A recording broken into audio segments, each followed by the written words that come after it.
Welcome to No Spoilers, the only anime podcast to show love to early 2000s skate legend Bam Margera. I'm Andrew. And I'm Don Vito. Thanks for sitting down with us, Andrew. All right. Today, we're going to talk about several things. Tower of God, It Invaded finale with podcast favorite Leslie. Podcast legend, Elite Gamer. He has not received a single Steam request. I'm let down. He's let down. Checking out Anime News Network today, there is an article that was actually posted 2 days ago.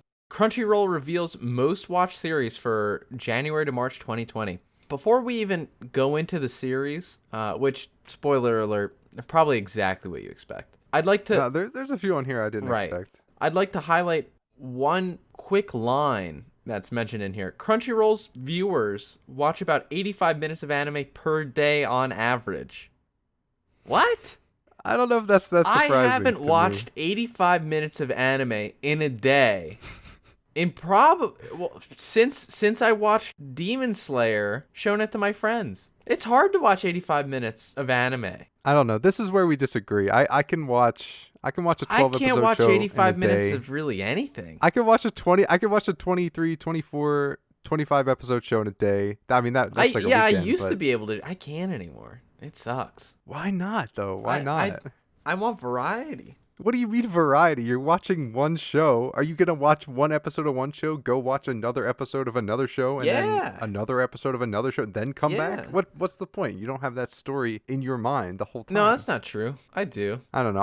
I prefer watching one thing. I can focus on it. I can get into it, and that's it. I get that. Unfortunately, on this list, right smack dab, looking at me in all caps, we have Boruto, Naruto Next Generations. I don't want to talk about it. We have to talk about it. I don't want to. I don't have to talk about Boruto. Yes, we do. I do not have to. We can say we don't have to talk about it because we haven't watched it, but we have to talk about it because it's here on this list. Clearly, it is one of the most watched series, which unsurprising, I think. Yeah. But yeah, I don't know. I'm not gonna watch it probably for a long time. We got Attack on Titan. We got Black Clover. Yeah, that's expected. Yeah, Demon Slayer, of course, we expect, right? Yeah, I'm a little surprised that Darling in the Franxx. I'm very happy. I'm very happy that that's on there. Leslie's not. Because it's what we'll have to talk to Leslie about Darling in the Franxx. I have to talk to Leslie about it. Is that show over? It is over. It is over, and it's not getting another season because it ended very, very well.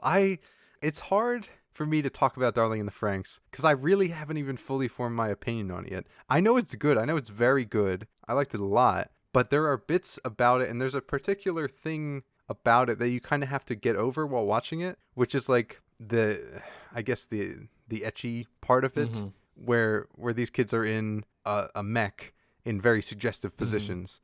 Multiple times while watching this, the thought, wow, this has no right to be as good as it is, was very prevalent. I think it's something that everyone should watch. I wish there was more content with it, maybe a side story, a prequel even, because it's so fascinating. You get thrown into this world, and I mean, granted, you do have to accept some things, but it's all right there. The world building is already built. And John, I know you don't like waiting for the world to be built. It's already built in Darling in the Franxx. Or should I say it's destroyed? No spoilers.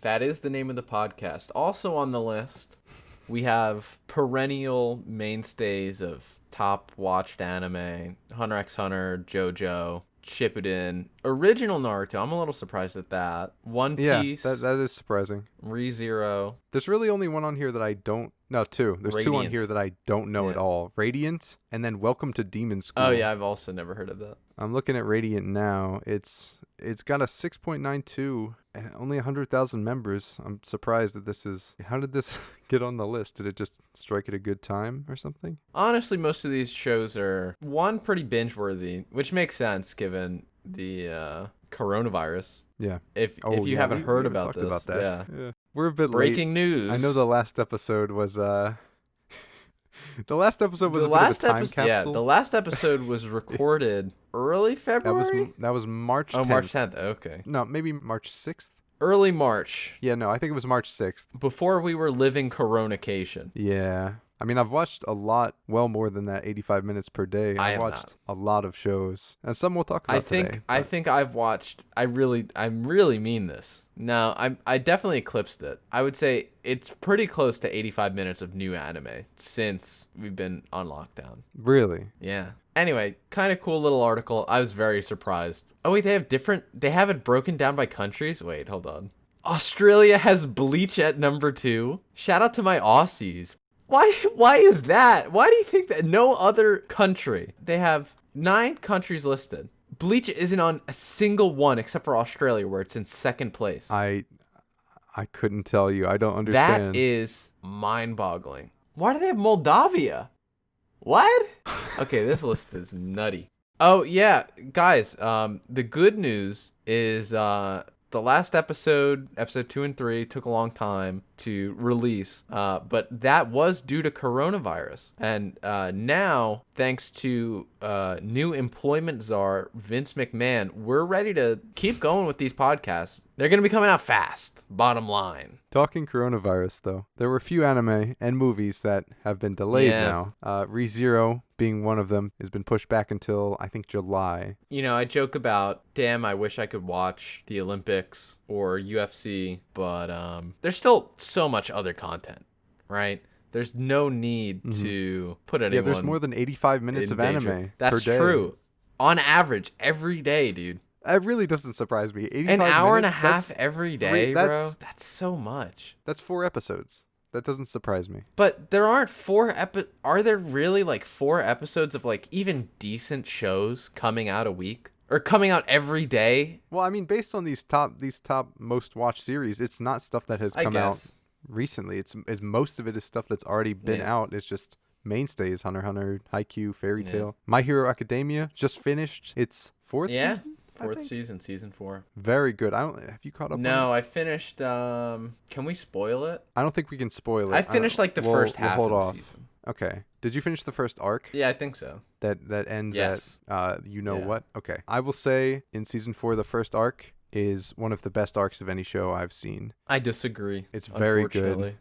That's fine. You can disagree. I'll just cut it out of the podcast. Of the things that were not delayed, we've got Kaguya-sama Love is War Season 2. I was very much looking forward to this. I watched the first episode.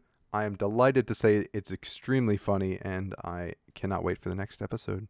I only watched like the first 3 episodes of Love is War Season 1.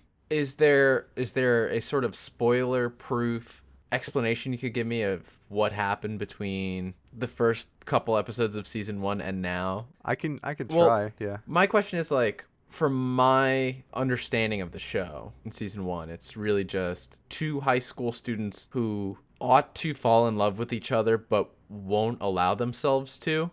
Is it still just the same thing, except like there is major progression? It's not like tease until the end and then thing happens. It's a decent progression throughout the show. I like what they've done with it, but it is still that, I will say. To draw a parallel, the many seasons of the other famous high school comedy, Ned's Declassified School Survival Guide, had really minor progression between seasons, but for the most part, one episode, you could watch a season 5 episode, or maybe not season 5, season 3 episode and then a season 2 episode. There was no real need for continuity between them. Is that kind of the same case here? Or probably not, right? No, I don't think so. I just needed a Ned's Declassified plug. I watched another show, actually, just finished it yesterday, Hinamatsuri. It is This I don't know about. I've hardly even heard about it. I'm surprised that I hadn't heard about it until now. It is, it's a 2018 anime. This was prime anime for me. I don't know what happened. I don't know how I missed this. Hinamatsuri is essentially, you've got a very wealthy Yakuza member. He's not high up in the ranks. He's just very wealthy. He's kind of like a soldier for the Yakuza. And he's just hanging out at home, episode 1, and a big metal container drops from a portal in his ceiling onto his head, and there's a little girl in it, and he just kind of looks at it, and he's like, okay, and he goes to bed. And he comes back in the morning, he's like, oh, it's still here. Okay, that happened. Opens it up, and you've got this little girl that has psychic powers. It's a very funny show. I haven't watched I think I've been watching too many dramas, Mm-hmm. sad shows, maybe romances. I haven't watched a comedy show in a while.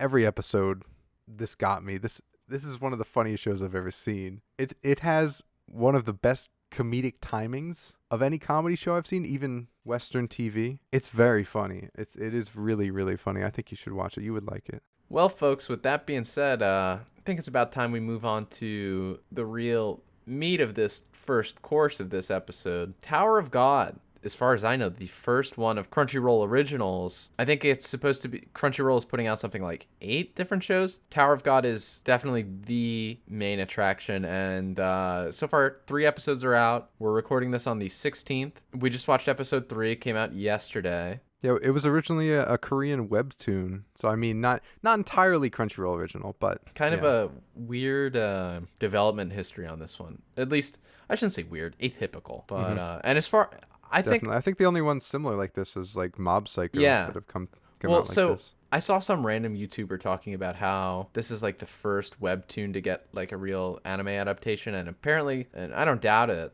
there are a bunch of other webtoons that are like really ripe for anime adaptation. That'll be interesting. Yeah, I think there's a lot see going forward. based on our friend Doug, who has read quite a lot of Korean light novels, manga, especially this one. He read this, I think, like 4 years ago. I remember him talking about this, so he's very excited to see what they do with the anime. And I know he's talked to me about a lot of the other good Korean light novels or manga that they have. It's definitely an untapped resource that I'm sure we're going to see more of if this is a success, which so far seems like it's going to be. I think episode 1 started off a little slow, but episode 2 and 3 were pretty strong in my opinion. I think the first part of episode 1, I think that could throw some people off. I can see that as a point where people might drop the show if they're not interested. But I would say definitely give it the 1 to 3 episode rule. 3 episode before rule, you drop folks. it. I think from what I've seen so far, I really enjoy it, and I want to see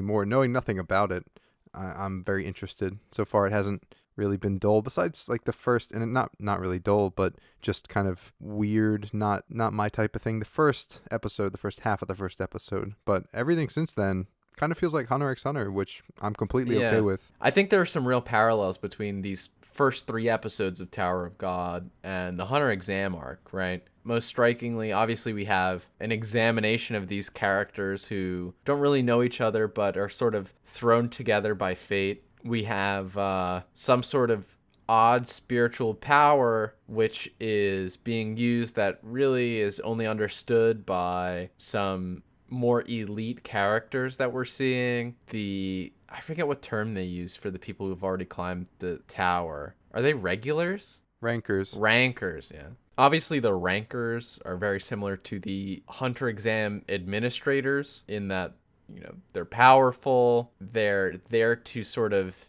proctor whatever kind of weird exam is going on in the tower itself, and they're powerful in such a way that we don't really even have a way to measure their power. We're obviously very early on in the series, but we're kind of just told that they're very strong, that they've made it up. Besides the one test with the water, the shisui or the shinsui. Yeah, so we're given the only real thing we have to notice and kind of gauge how strong people are is that test where it's really just a strength filter. Pretty much. It's almost explicitly a strength filter. And we see Bam pass through it with no problem. Which, okay, that begs the question though. It's probably something else. What do you mean? If he just wasn't even pushed away. Everyone else was pushed away and he wasn't even moved. No, I think it is pressure. I think it is like, their equivalent of like Nen, or, which by the way, I'm sure other people got vibes like this, but I got vibes of like Hisoka in the tower arc. That guy, right? When he just, the first ranker? Yeah. When he just projects that wall of Nen and says like,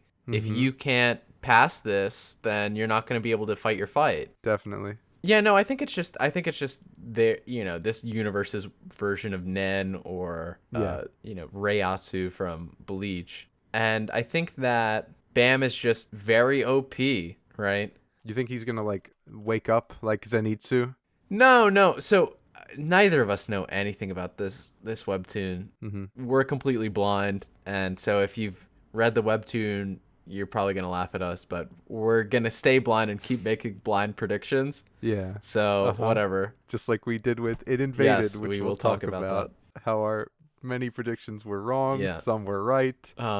But my prediction is that the guy in the jumpsuit, the purple and orange jumpsuit, which, by the way, just quick comment, I don't know if there are any official colorations of the webtoon, but I think it's kind of interesting that the main character's eye color is that the same Crunchyroll orange, and the stripes on his jacket are orange. I think that's Don't get me wrong, the color webtoon. pops. Right. It does. And I think the show looks actually really good. I really like the art style. Leslie does not. Yeah. He's not here to defend himself, but he doesn't really like it. But I think yeah, it's very colorful. It's expressive. I'm very excited to see like a real fight scene. We've seen like kind of like baby fight scenes so far. I want to see. I think they have a lot of room to do like really nice, fluid, mobile fight scenes. Yeah. With their art style. So I'm excited to see that. But I think the guy in the jumpsuit is similar to Zenitsu in Demon Slayer so. in that he's actually really strong, but he has like amnesia or something. I want to see him go off because I mean we saw him. He didn't even know he could pass through he barely passed through the wall. My guess is that I think Rachel's already climbed the tower. For some reason, she has to climb it again, but she's probably mad at the people who like own the tower or something like that, and so she's raised Bam to be OP, right? And he's gonna kind of like totally destroy the system of governance in the tower or something like that. I may have accidentally read a spoiler on the Wikipedia page. Don't look at the Wikipedia page. Yeah, I was a little worried. Disregarding what I may or may not have read, this idea that I've had about it, I thought that there may be some sort of time loop situation going on or something to that effect, because in episode 3 and I guess the end of episode 2 maybe, you see this other trio from another test that killed everyone. There's a big guy, there's a little smaller lady, and there's a small girl that I mean kind of looks like Rachel. We see in the ending, like the ending song shows us an older looking Rachel because she was a little older than Bam, right? So it looks like she's a little older. I have 2 theories about that. 1, she is that age and she's a ranker on another level. Or 2, actually 3 theories. 2, she was that age, somehow had to come back as a younger Rachel and go up at the same time as Bam. Or 3, that is her, and at the very end when she looks up, she's looking at an older Bam who's also climbed the tower. I don't know. We'll see. I've got some wild theories about this show. Anyway, now it's time to bring on Leslie to talk about the finale of It Invaded and wrap it all up. We'll be back in a sec. Welcome back to the pod. Our good friend Leslie. How you been, Leslie? Yeah, good. Been a while since we talked. Been about a month and a week since we've had one of these little podcast sit-downs. I heard there was some audio problems, unfortunately. I heard the same thing. Yeah, our wonderful editor had to deal with. How was that, did. Andrew?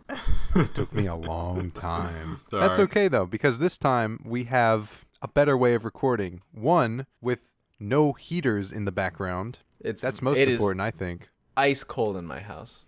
I'm serious. 2, not intoxicated. Are you sober? All right. We're good. We're fine. Yeah, I won't have to do a lot of I am sober. Thank you, Andrew. We're talking about It Invaded. As you may recall from our last episode, we spent quite some time talking about It Invaded. Since then, obviously, the show has finished. In fact, a new season of anime has started, and we have watched the last episodes of It Invaded. We all watched them together. We're ready to talk about them. Anybody want to go first? Really just talk about your overall reaction to the last 3 episodes. I think we should do this in order of like to dislike. Okay, first, I just want to say, my long shot was a miss. I don't think it was entirely a miss, to be honest. But, again, I agree with you. I don't think it was entirely a miss. 2, we'll kind of get to this later. There's still a chance it wasn't a miss at all. Mm-hmm. But most like to dislike. Who liked it the most? You liked it the most, right? I think I liked it the most. I think the difference between my reaction and Leslie's reaction is a mountain compared to mine and yours. You think so? Yeah. Yeah, I'm excited to see what we have to say. So, I really like this show. I didn't, obviously you showed it to me. I watched it. I didn't know Mm-hmm. much besides the synopsis going in. I really liked it. I liked the characters. I liked how they did exposition. I think originally I said I didn't prefer the animation. I liked the animation. I liked the killer of the week aspect. Is that a double entendre? The killer of the week aspect? Well, there That's just a pun. That's a pun.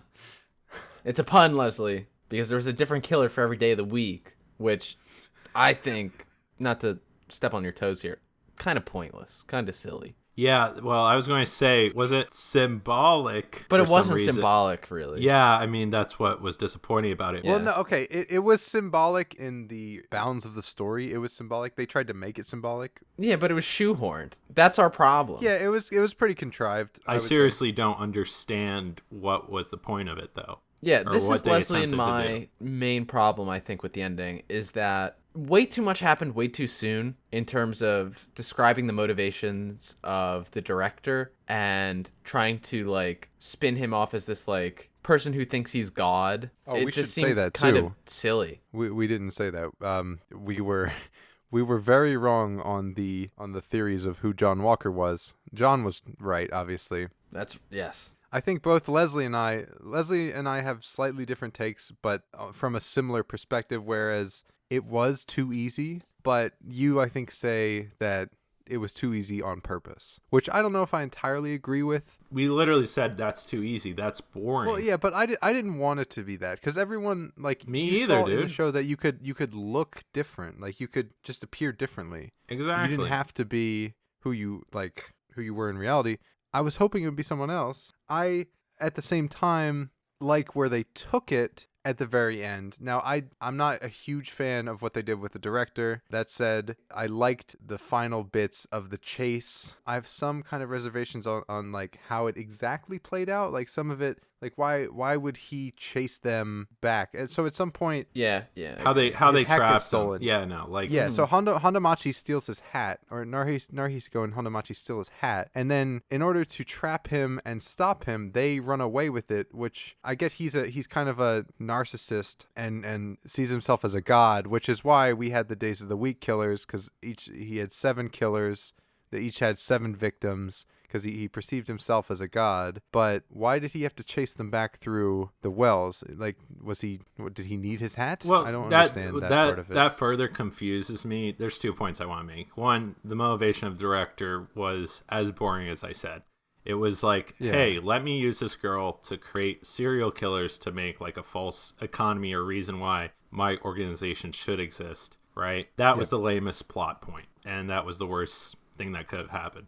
But, like, even the way they captured him was convoluted. Like, they started talking to him like it was this logic game, and somehow they said a sentence that outsmarted him. I'm just sitting there really confused. Like, what? Like, it's a philosophical conversation, and I'm just, like, out of the loop. I think it tried to be smarter than it was. And I wanted it to be. I really wanted it to be a really smart show where you have to, like, really think. And I guess that's why my opinion wasn't perfect. It was kind of soured by that expectation, and I guess that's somewhat on me. But at the same time, it wasn't a perfect show by a long shot. I do think it was a very good show, especially for a studio that hasn't really put out much in terms of content like that, especially detective shows. Yeah, but I feel as though the potential's there. Yes, I think that there was I think the show had a lot of potential. It didn't squander it, but it also didn't really live up to my expectations. And again, that's subjective. So I have a question. So is this story following verbatim on like a manga or a light novel at all? No, so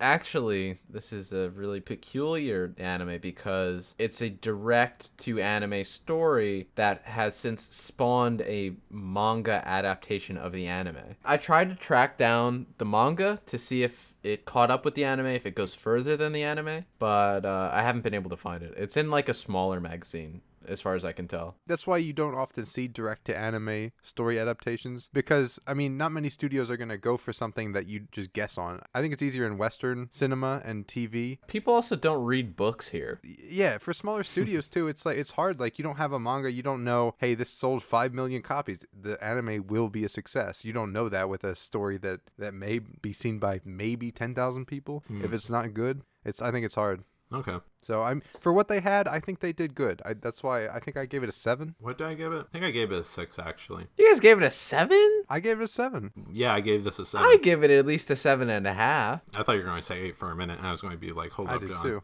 No. Yeah. We Okay. talked about this. We did. I gave it a 7. I feel it was a 7. I'm solid with my pick on this one. Yeah. Like, I think the animation is unique and the characters are well developed, and I love how they interact between each other. But the ending and the chase scene together, like with Hondo Machi. Hondo Machi and right? Holy. Andrew, dub over the characters saying their own names. Okay, I will do that. Remind me to do that. Okay, so and Hondomachi, right? They're chasing after and that is interesting to see them do that together, and that was fulfilling. But just the interaction with the villain or protagonist, since it's hidden, there is no relationship that's built. It wasn't like, oh, I got you moment. It was one of those like, oh, it's this guy, guys. We uncovered the monster in Scooby-Doo. It's unfulfilling. It's kind of like the director just hasn't shown up in other episodes as much. Yeah, he wasn't really a central character, which is why I was partially like, is he really? He didn't get a lot of screen time for the role that he played. Yeah, like one of my favorite detective shows is Babylon Berlin right now, and one of the main characters in that show, spoilers, this is definitely going to be spoilers. Wait, for what season? Season 1 and 2. Okay. One of the main characters is a tag along in the show, and you think he's a trusted friend, but in the end he betrays them, and that was hurtful and that was shocking, and you could notice that character change, or you can understand the reason why he did certain things that they showed on screen.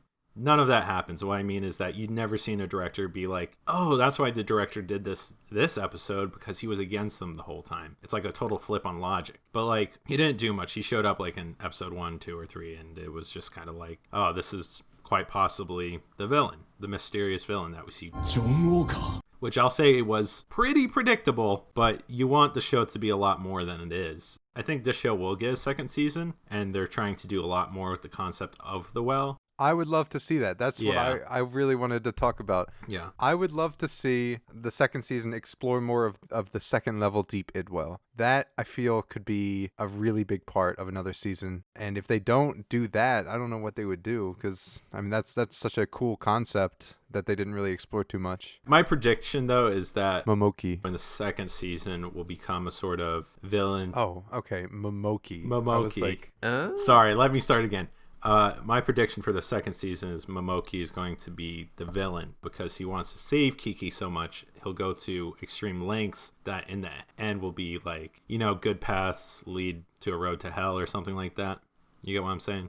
I could see it. I could see it as a possibility. Yeah. I don't think they do it. I think they might do it, because I see no other character. Well, yeah, what would be the conflict, really, besides, like, maybe they're running out of time to save Kiki, that was kind of like the really annoying thing for me about the ending. In fact, for me, the most annoying thing about the ending was the director goes on this rant about how he is justified because he has done a good thing in creating the agency and abusing Kiki, right? Yeah. And I totally understand Momoki making Kiki get back in the machine, right? Because there really is no way for humanity to handle her at this point. That being said, the end of season 1 shows that they're still using the agency and Kiki's power to catch criminals, which I think the whole point is that it's morally wrong, right? It is a bad thing to do, and that the good that comes of it comes through bad things, right? Like, for that whole system to exist, it necessarily requires the director to create all of those serial killers who killed all those people. Why don't they just shut it down? Keep the machine running, but shut it down. I thought that kind of didn't make sense logically. Forget about like it being a good story or not. It's just logically inconsistent. So I could see that being, to Leslie's point, I could see that being the driving ideological difference that caused this antagonism between Narihisago and Momoki. We can imagine a plot line where Narihisago feels that, and maybe rightly so, justified in saying, well, my daughter literally died for this, right? We might as well use the good that we can get from it. Whereas Momiki also, rightfully so, is able to make the case, well, Kiki rather, is being abused by this system. Because isn't it kind of proven that it's not pleasant for her what's going on? Yeah, because she's essentially being killed every time. Every time we see her start in the Idwell, she's been killed already, and she feels that. So yeah, I could see that being a major plot line for season 2. I personally, my desires for season 2, I just came up with that plot, and I actually kind of like it a lot. I'd also like to see kind of the scope of the gravity of the situation really be pulled back quite a bit.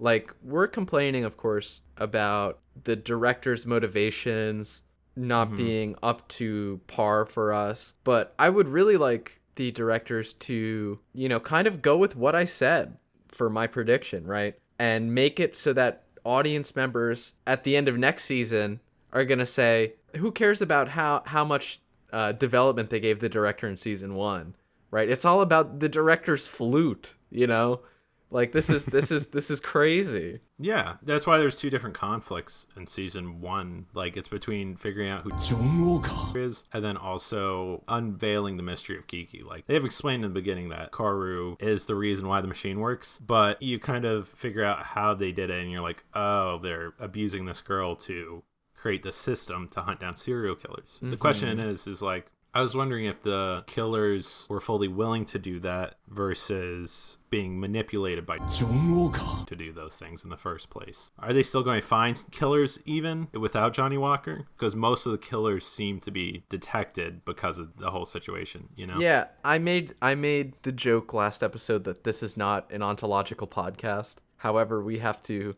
dive back into it because it is kind of interesting whether or not Johnny Walker, or John Walker, I keep calling him Johnny Walker because of Kafka on the Shore, whether or not John Walker bringing them to Kiki's dream makes it that there was no intentionality to kill her from the serial killers themselves, right?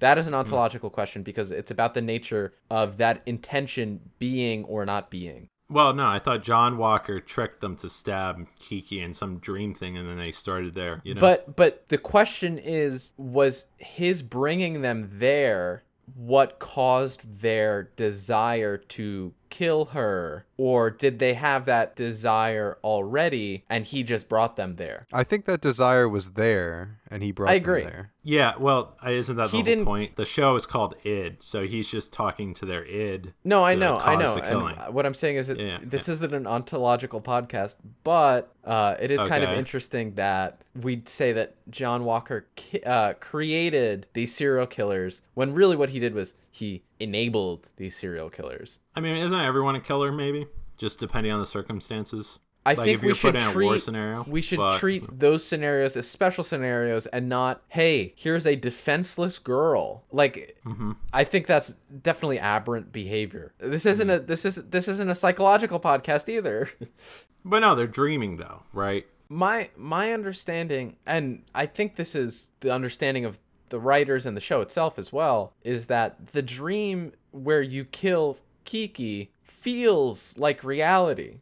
I mean, that's like the point of Narihisago's whole like second half of the show arc, right? That he was so entranced by this dream that he really felt like it was reality. He forgot about his real life. That was the second level. They killed Kiki in the first id level. I don't think so. No, yes, wait. They did. Kiki's room is in the third level, so Johnny Walker had this dream with them all the way down. No. Right? It was in the second level, wasn't it? Or the first level, because Fukuda, the hole in the head guy, he knew it was a dream, and he said, "I don't want." No, because it was always Kiki's well. But he had no interest in a dream kill, so he knew it was a dream. So that must have been the first id level, where he was bringing them into Kiki's well, I guess. Yeah, which feels like reality. Because that's where Narihisago went and forgot that he was I guess in he reality. knew because he had a hole in his head? Yeah, probably. we'll give him that. Understanding that. I don't know. Why did Fukuda sacrifice himself? What was the reason behind that? Well, because he was fulfilled. She understood. She had the hole in her head. Like he made someone understand. So he was like, you know what? I'm okay. Yeah. I'll die. Yeah. Okay.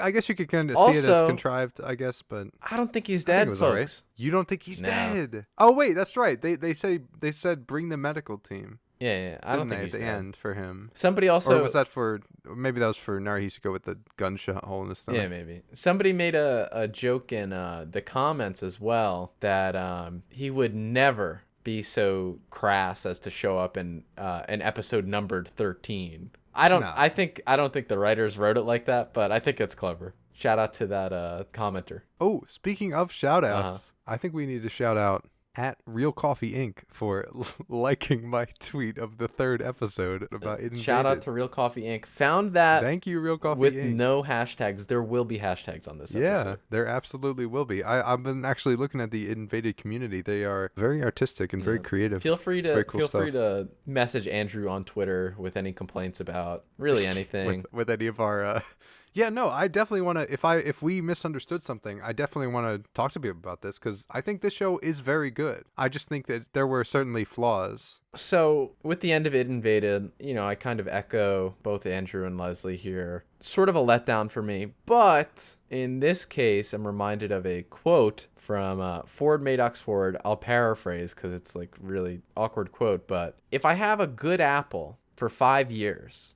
and in the 6th year, I discover that there's a worm living in it. Isn't it true to say that I have a good apple for 5 years? That's kind of how I feel with It Invaded. I totally agree that the ending is a letdown, but really, I'm only let down by the last 2 episodes. And the other 11 episodes I think are really good and kind of inspire you to think more of the show in your own sort of like headcanon way, right? Yeah. Like the 11 episodes are really good, and the last 2 episodes I can kind of just imagine a better ending already, and I mean we kind of have here. So I'm not super upset with It Invaded. I'll give it a score of I'm trying to think of like a clever reference to the show. 7 is a pretentious number according to the show too. And then we gave it 7s. 7 is a pretentious number, so I'll go 7.5. Good. No, I definitely enjoyed it. I thought it was a very good show. I hope there's another season. I also really liked the opening and ending. Kind of slapped. Yeah, no, I think... art. Yeah, great art. The character design was definitely all great. Like, yeah, the director sucked. I love the character design. But even his goofy-ass top hat and mustache, that was kind of cool. His whole outfit was really, it was nice. That fit They was definitely strong. have evocative characters, except for, like, the whole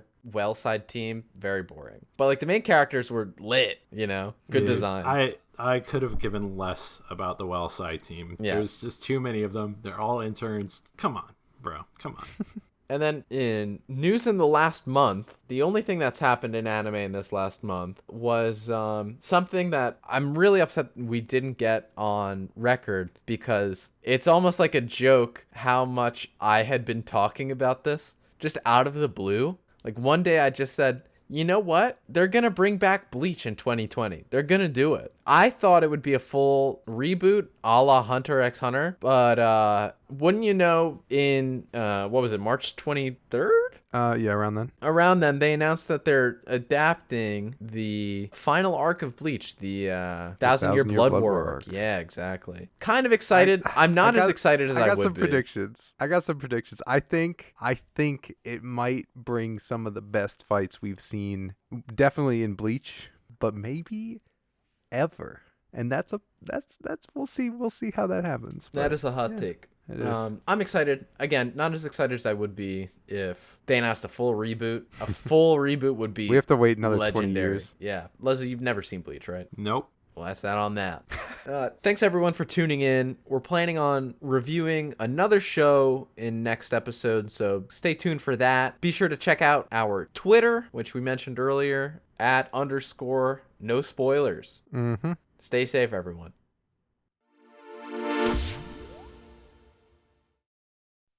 I would say maybe I watch one batter and then I get back to work. This is crazy. He said, I would maybe watch one batter and get back to work. That's me. Okay, that is me with anime. I can't even watch episodes anymore. I'd maybe watch one episode and then I get back to work.